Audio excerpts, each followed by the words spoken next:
Hi guys, I'm Maria, the founder of Travelries. Travelries is on a mission to make it easier to travel long-term. All the information out there today is geared towards vacationers. There is so little out there to help long-term travelers to plan really wonderful, well-planned trips, and we are on a mission to change that. So we are launching on YouTube with 30 days of 30 travel tips. We are up to day number 5.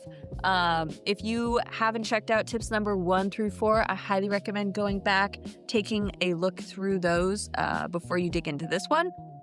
And tip number 5 is playing off of what we talked about yesterday, which is packing light. We're going to go deeper into how do you pack light with clothing. Packing light's really hard. I know. I get it. But one way that you can reduce the amount of clothing that you need to bring is you can buy things abroad instead of bringing them. And this works especially well if you are going to be traveling through multiple climates.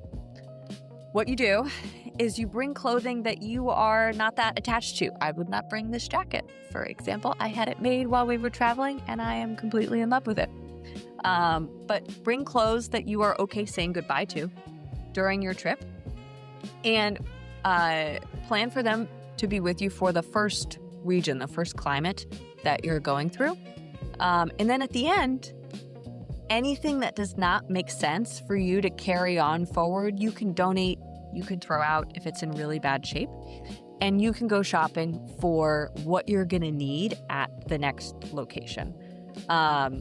Yes, this costs money, but you can budget for it proactively, and you can buy things pretty cheap at thrift stores, or if you're just traveling to a location where the conversion rate really works to your advantage or things are cheaper in general.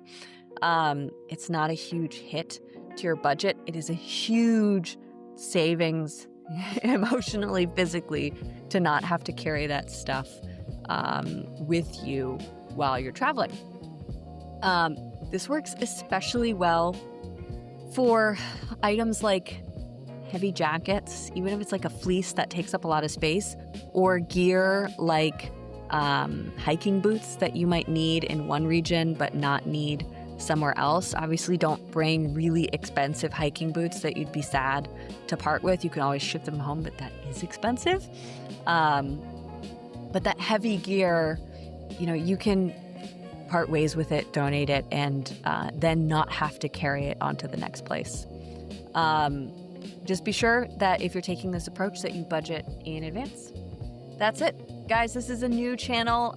So if you are keen to support our mission to help teach more people how to travel long-term really well, help us out with a like and subscribe, or follow us on Instagram, Threads, Substack, join our mailing list, check us out on Travelries.com. And if you're curious to travel long-term and want to have a deeper conversation about what that can look like for you, you can always book a free consult with us directly on our website. See you guys tomorrow for tip number 6.